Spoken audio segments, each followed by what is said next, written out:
Zelensky ने अभी वो बात खुलकर कह दी है और क्रेमलिन डरा हुआ है कि अब दुनिया आखिरकार सुन रही है।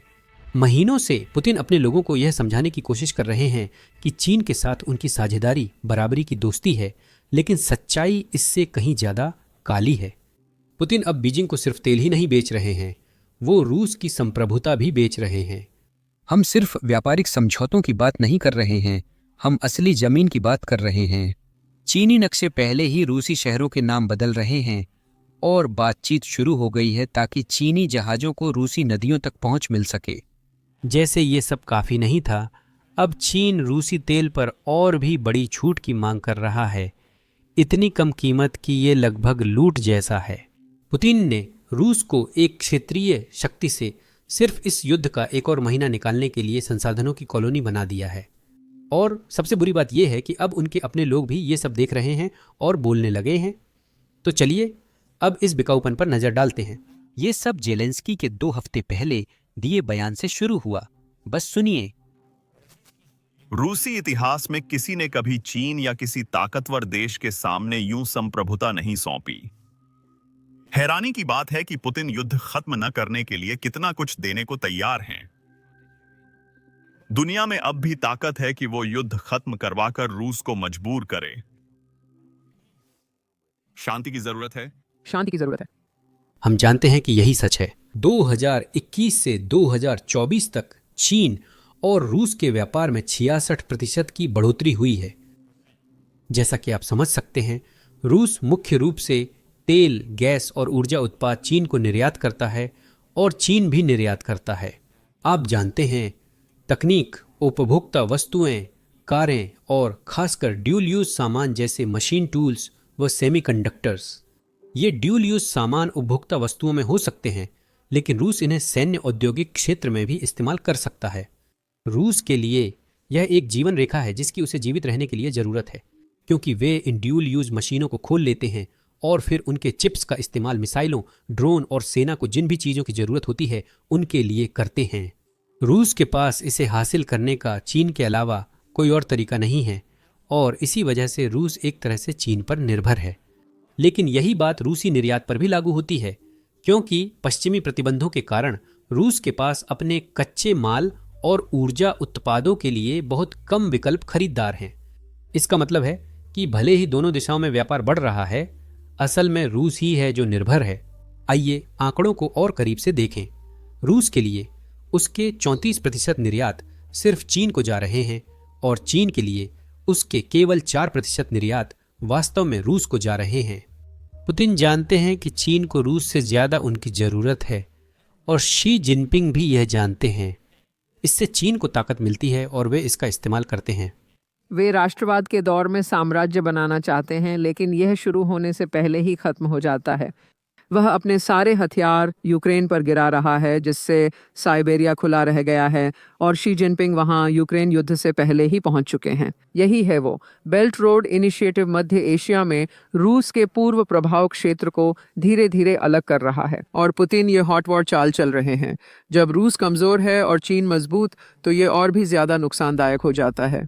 आप सोचेंगे इससे क्या फर्क पड़ता है? रूस के पास ठीक वही साइबेरिया है, वही संसाधन है जिनकी चीन को अब ज़रूरत है और जो वो चाहता है, और वो चाहता है कि ये सब उसके साथ जुड़े रहें ताकि कोई और उसमें दखल न दे सके। खासकर उत्तरी चीन में जलस्तर ख़त्म होने के कारण उन्हें पानी चाहिए, जबकि बैकाल झील में दुनिया का 20% से ज़्यादा सतही ताज़ा पानी है। तो अगर आप जल्दी समाधान चाहते हैं तो यही सबसे अच्छा है। और चीन बड़े जल परियोजनाओं के लिए जाना जाता है। उन्होंने मेकोंग और यांगत्से नदियों पर बांध बनाए हैं, उन्होंने विशाल जल परियोजनाएं की हैं, तो यह भी संभव है। यह पहले से ही हो रहा है। 2023 में चीन के पर्यावरण मंत्रालय ने नए नक्शे जारी किए और इस नक्शे में रूस के साइबेरिया के कई शहरों जैसे व्लादिवोस्तोक के लिए चीनी नाम दिए गए थे और उन्हें ऐसे क्षेत्र के रूप में दिखाया गया था जो पहले से ही चीन का हिस्सा है। इसी बीच कई चीनी राष्ट्रवादी भी हैं जो खुलेआम उन क्षेत्रों की वापसी की मांग कर रहे हैं जिन्हें जबरदस्ती त्सारिस्ट रूस को सौंपा गया था। छिंग राजवंश के समय चीन पर शासन था। पुतिन जानते हैं कि चीन ये क्षेत्र एक दिन वापस चाहता है। तो वह असल में क्या कर रहे हैं? वह इसे चीन के जबरदस्ती लेने से पहले खुद ही सौंप रहे हैं। पिछले साल रूसी मीडिया ने बताया कि पुतिन एक नदी चीन को देना चाहते हैं ताकि वे जापान सागर पहुंच सकें। यह बातचीत साल के अंत में 2024 में शुरू हुई थी। इसका उद्देश्य था कि चीन के जहाजों को टूमिन नदी से जापान सागर में जाने की अनुमति का तरीका निकाला जाए। फिर इस साल इस क्षेत्र के समर्पण में भारी बढ़ोतरी हुई है। रूस का चीन में विलय शुरू हो गया है। पुतिन अब चीनी नागरिकों को बिना वीजा के प्रवेश करने की अनुमति दे रहे हैं। कुछ रूसी लोग इससे खुश नहीं हैं। देखिए कि वे इस खबर पर ऑनलाइन कैसे प्रतिक्रिया दे रहे हैं। एक आदमी कहता है, साइबेरिया और सुदूर पूर्व का तो बुरा हाल हो गया। एक और आदमी कहता है, चीनी विस्तार की शुरुआत हो चुकी है। महान चीन प्रशांत महासागर से लेकर यूराल तक। एक और आदमी कहता है, वे चीन से गहराई से जुड़े हैं। हम पहले ही उनके लिए काम करते हैं। अब सिर्फ रूसी नागरिक ही अपनी असंतुष्टि नहीं जता रहे हैं, बल्कि रूसी युद्ध ब्लॉगर भी खुलकर बता रहे हैं कि यह कितना बुरा विचार है। और अब वे रूस को चीन के लिए कच्चे माल की कॉलोनी कह रहे हैं। बस सुनिए। सिर्फ एक हफ्ता पहले श्रीमान सेकिन ने कहा कि रूस चीन के लिए एक संसाधन आधार बनने के लिए तैयार है, जो अब एक औद्योगिक महाशक्ति बन चुका है। इसे पकड़े हुए था।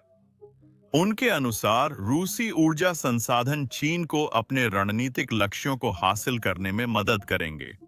दूसरे शब्दों में उन्होंने साफ साफ कहा कि हम चीन के विकास के लिए एक कच्चा माल आपूर्ति करने वाले देश हैं और रहना भी चाहते हैं। चीन के विकास के लिए, अपने विकास के लिए नहीं।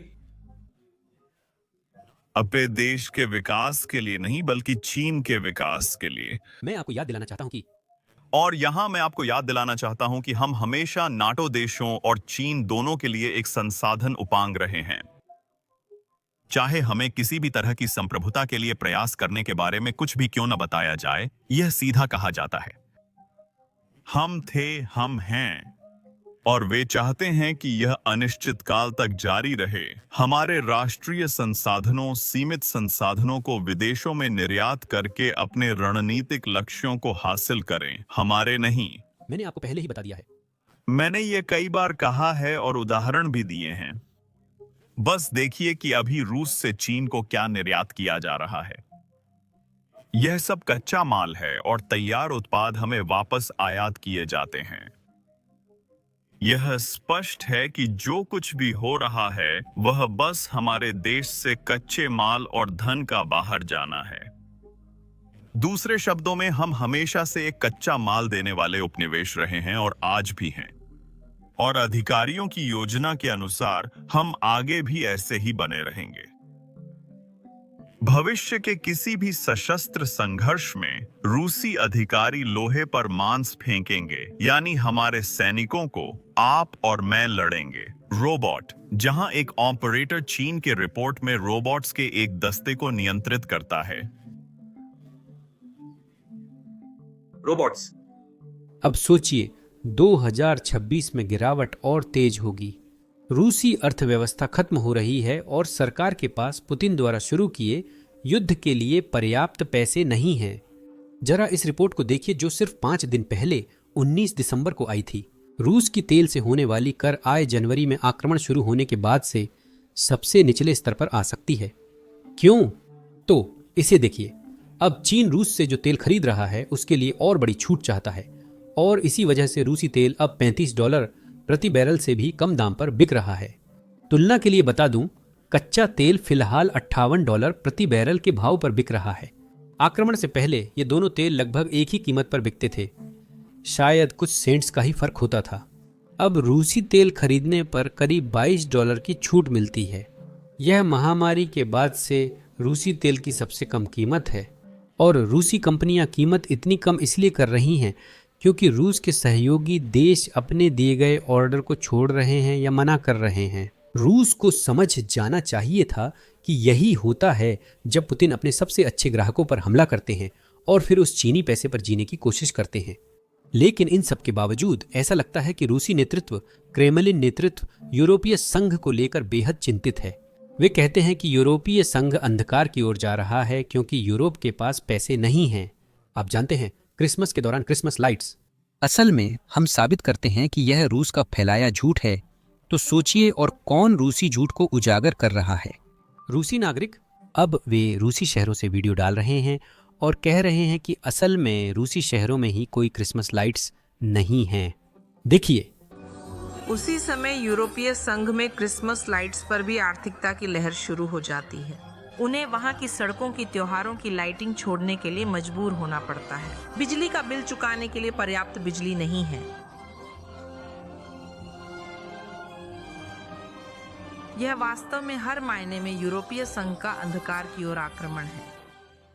मेरे पास बस इतना ही है। सभी को मेरी क्रिसमस। इस बार हम यूनाइटेड 24 के साथ बड़ा फंडरेजर कर रहे हैं। इस फंडरेजर से जुटाई गई राशि यूक्रेनी स्कूलों की सुरक्षा और पुनर्निर्माण में जाती है, जिन्हें रूस ने नष्ट किया है। तो अगर आप इसमें सहयोग करना चाहते हैं तो आप डिस्क्रिप्शन में दिए गए लिंक पर क्लिक करके या अपनी स्क्रीन पर दिख रहे QR कोड को स्कैन करके ऐसा कर सकते हैं। मेरा नाम सैम है। हम अगली वीडियो में मिलेंगे।